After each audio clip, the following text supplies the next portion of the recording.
Cooks, welcome back to the Cookbook Club. Today we're back in the Fannie Farmer Cookbook and we're going to be making chocolate cake with creamy chocolate frosting. It was Eric's birthday and he wanted chocolate cake, so I told him that I was going to make him one, right? We're also going to be trying out the new beater blade. This is a beater blade for the KitchenAid Stand Mixer tilt heads. It's a double scraper paddle and it's the metal version. So we're going to be trying that out in this KitchenAid mixer. So welcome to the Amy Learns to Cook kitchen.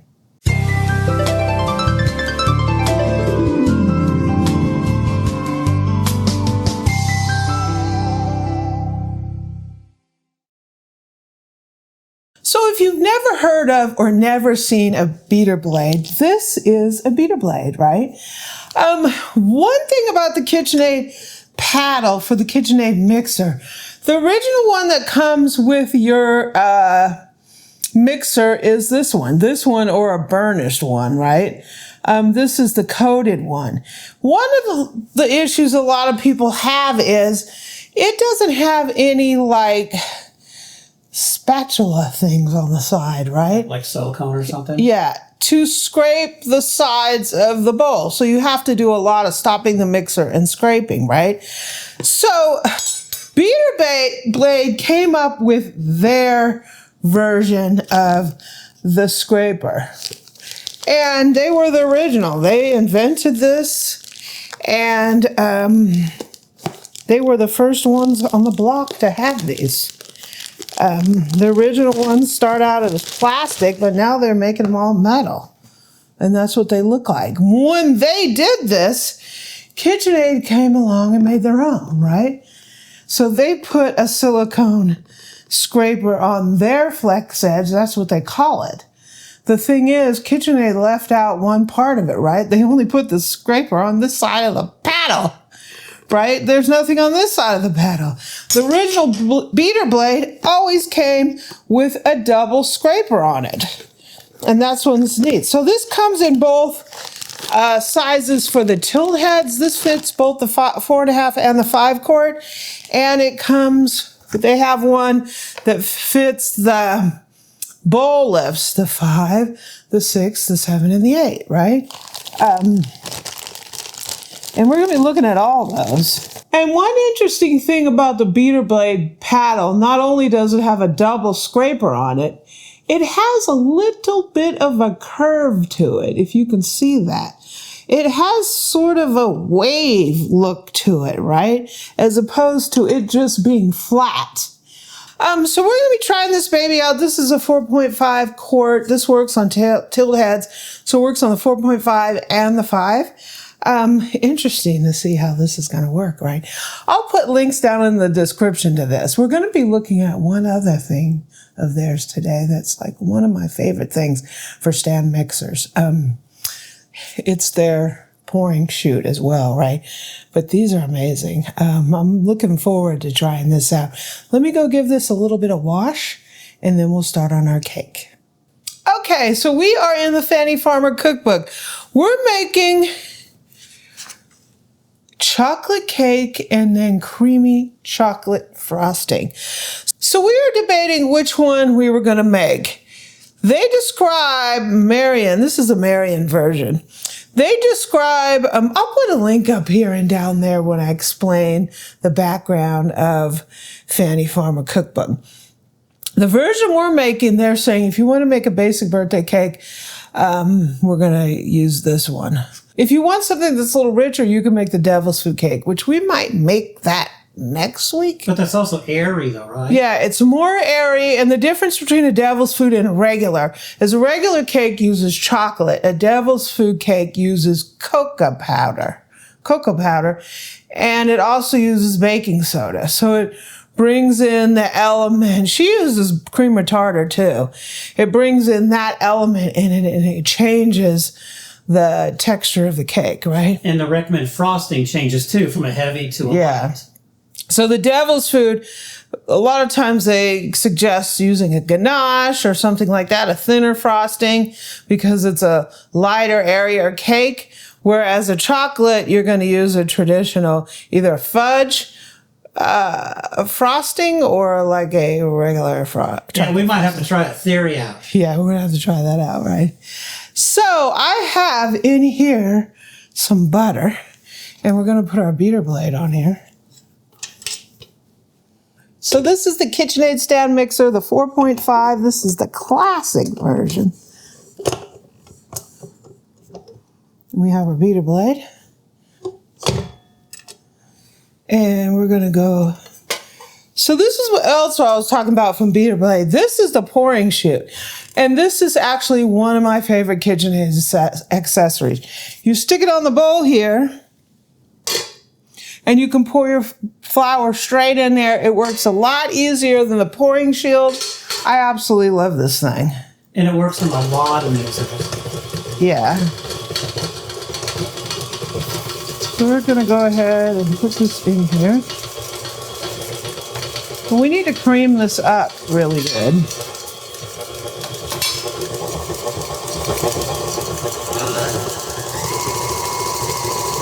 So look at that. There's like nothing sticking to the sides. Like absolutely nothing.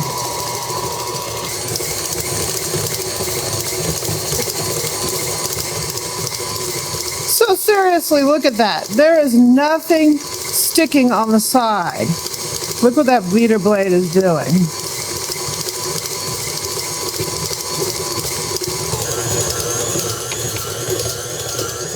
So we're going to put in a couple eggs and some vanilla.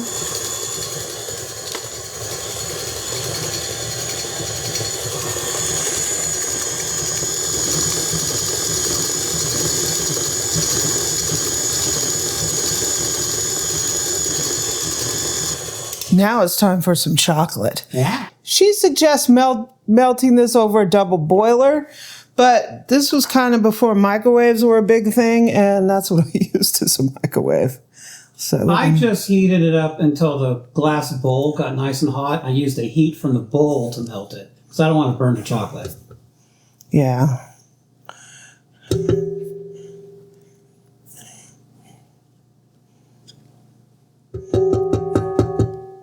Don't worry, boo-boo. You're safe with that. That unsweetened chocolate's nasty. Yeah, it's unsweetened chocolate. It's going to be sweetened right now. Uh-huh.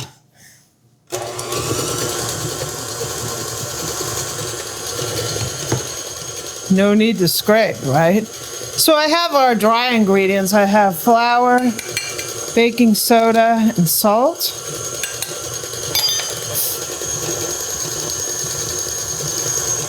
Whoa, look at how well that goes. And I'm going to go ahead and stir that up. So what do you guys think of that beater blade? That's amazing. Have you seen anything scrape that well? I have never seen anything scrape that well.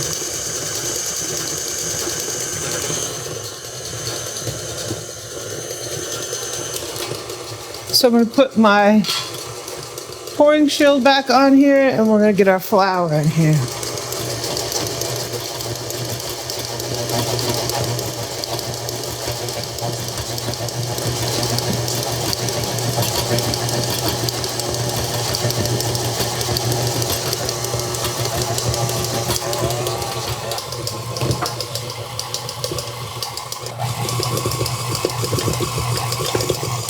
Okay, so one thing Fannie says that's interesting is you need to put some ice water in here, a cup of ice water. And she says the ice water is the key.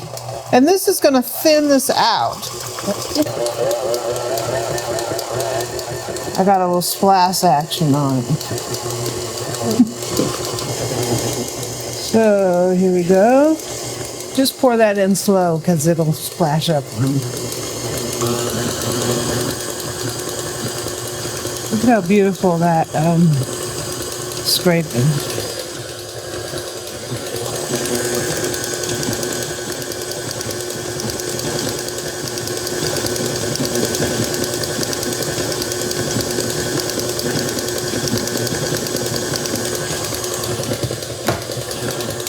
Okay, let me get the baking pans out.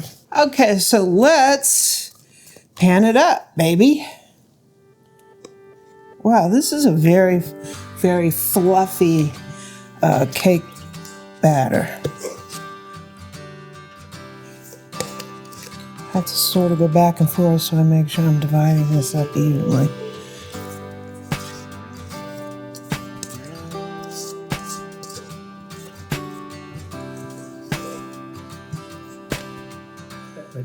So she said to butter and flour these pans. My pans are USA pans and they're coated in silicone. So I left the flour out only because the flour, I don't want a white dusted flour all over the outside of it. Just means you got to do a better job with the frosting to cover it. Yeah. We'll see if that was a bad judgment on my part. Sometimes you make a judgment and sometimes it turns out for you. Sometimes it turns out to be a disaster. But I'm assuming that these pans are a lot better than the ones she was probably using. These have silicone. So, yeah. So these are headed to the oven. Okay, these babies came out of the oven. Now we're going to get them out of the pan. Dun, dun, dun, dun. What do you think, Boo? Well, of course, it's a birthday cake.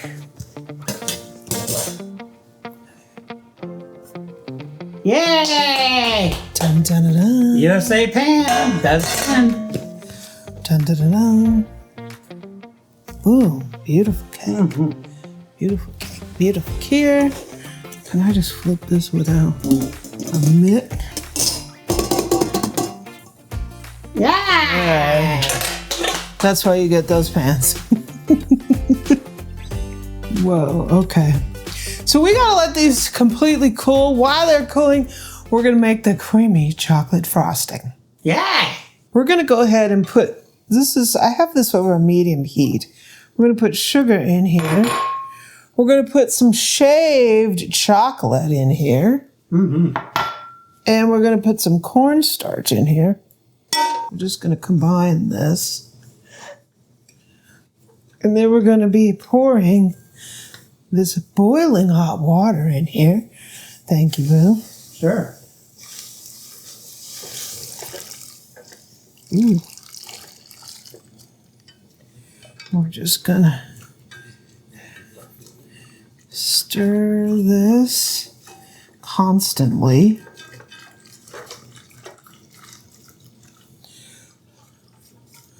Cook over moderate heat. And the cornstarch serves as a thickener. Okay, it's starting to boil, and I think it's thickening right now. So read the direction, baby. It's time. Ow! Turn this heat down. It's thickening up fast. It's getting ready to seize.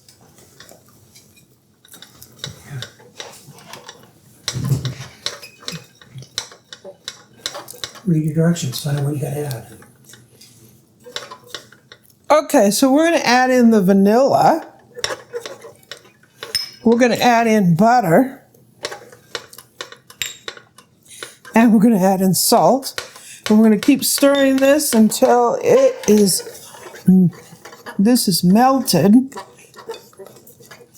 And this is going to be smooth and creamy. It thickened up in a hurry. It went from liquid to thick pretty fast. Yeah. Wow, that looks amazing. It's really thick. It is. It's kind of like fudge. That's going to be fun to frost when it's that thick. Huh?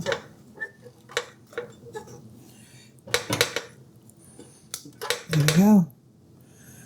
So, let me check see if the cakes are cool. So the pressure's on for me. So the first thing we got to do is stack these cakes. Now, I don't know if you can tell, but this cake, both of them have a little bit of a on them. And the problem is, if you stack them with that, it's going to be, I mean, you could, right. It just means you need more frosting to fill in the gap. So what we need to do is we need to take this part off. So I'm just going to use a bread knife. I'm going to line it up right here, and then I'm going to cut right across.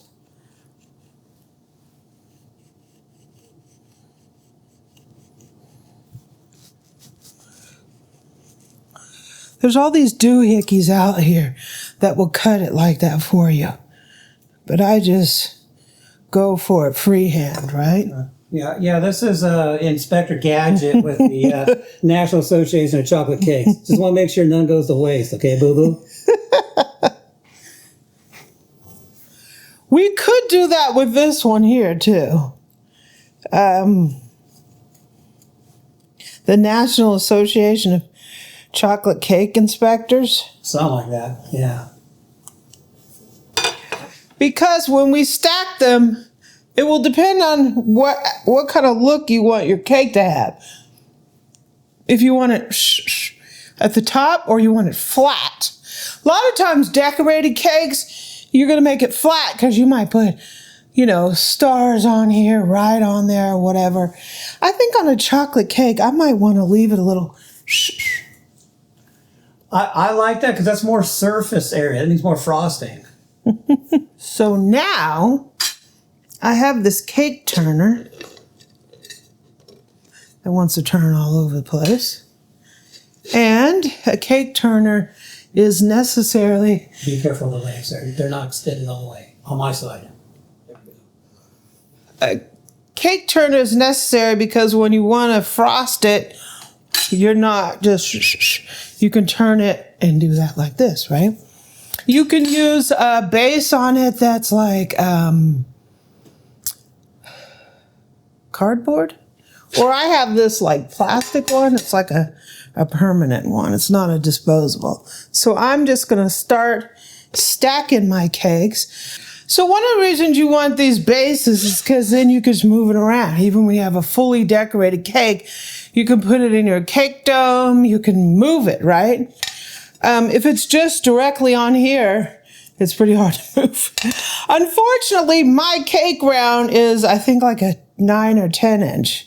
And this is an 8-inch cake. So I will need to slip a couple little pieces of parchment paper while I'm decorating it so that it will not get everywhere, right? Okay, so I put some little parchment paper on here just to protect it. We're going to go ahead and put some of our frosting here. I hope we have enough. She says it's enough. Let me use this little spatula to fill the cake. Very nice. Spread's really nice.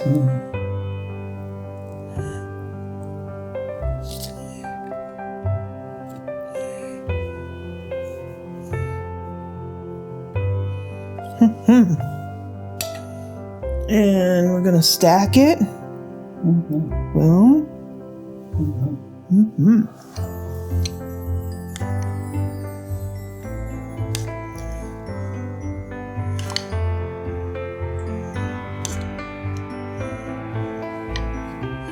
Boom, boom, boom, boom.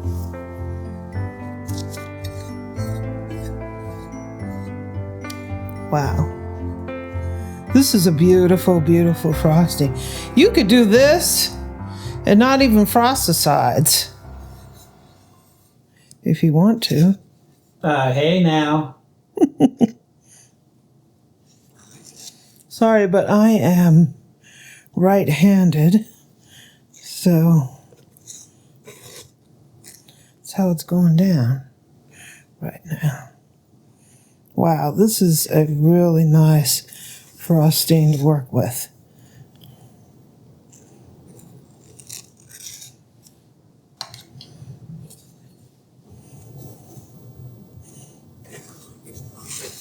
I'm sort of opposite here because this is my right hand. Whoa, it's windy outside. That wind is crazy. Wow. First and foremost, the frosting is amazing. Mm-hmm. It's really easy to spread. And I'm not a cake decorator at all. As a matter of fact, I don't think I exactly... You don't have to be taking too much off of that, Bobo. I didn't stack it straight. That's okay, but, you know, you can leave some on there, right? Right. How's that look to you, Bill? I think we're ready for a sample. And to clean your cake, just remove these things here.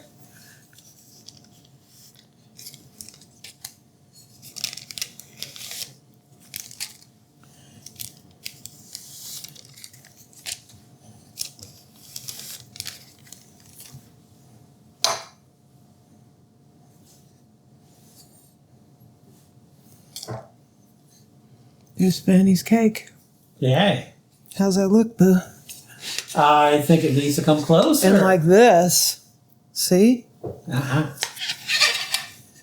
That looks like a chocolate birthday cake. Mm-hmm. Happy birthday to me. Happy birthday. Uh-huh. Okay, Boo, you ready for a piece? Sure. Look at that, baby. Uh-huh. Happy birthday, Boo. Yeah.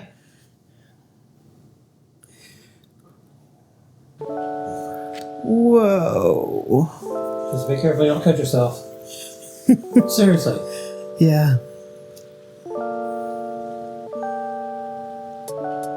Whoa. Mm-hmm. This is a pretty good looking cake. Mm-hmm.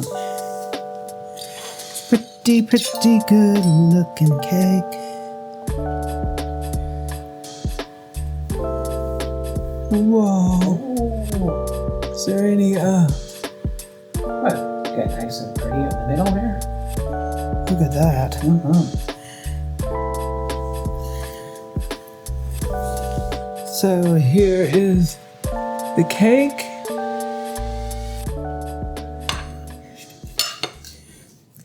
So I don't know exactly how this cake is going to taste, but I'll give you a hint. It tastes wonderful. how do you know? Oh, you eat the scraps. Yeah, remember I told you I was Inspector Gadget of the National Chocolate Cake Association, and we don't want any going to waste. So when you did the little cutting of the top off. Okay, go ahead and try it with the frosting now. Oh, and the frosting by itself tastes good, and the cake by itself tastes good. I haven't eaten them both together yet.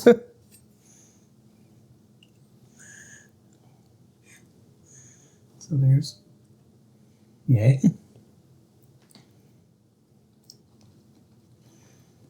Did Fannie rock the house?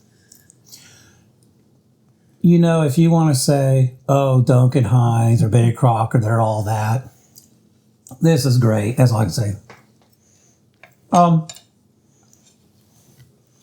super sweet. Yeah, regarding both the cake, which is fluffy and everything, it's definitely not super dense or anything. So it's nice, consistency that you would expect. It's not overly sweet, and it's not overly bitter. It's kind of in the middle. So I think it's a good balance, right? Because if you go too sweet, you might lose out on the chocolate taste a little bit. And if you go too unsweetened, then you're going to say, this isn't good, right? So, everybody has an opinion on how chocolate should taste. I think this is wonderful. So I think it's a really good recipe.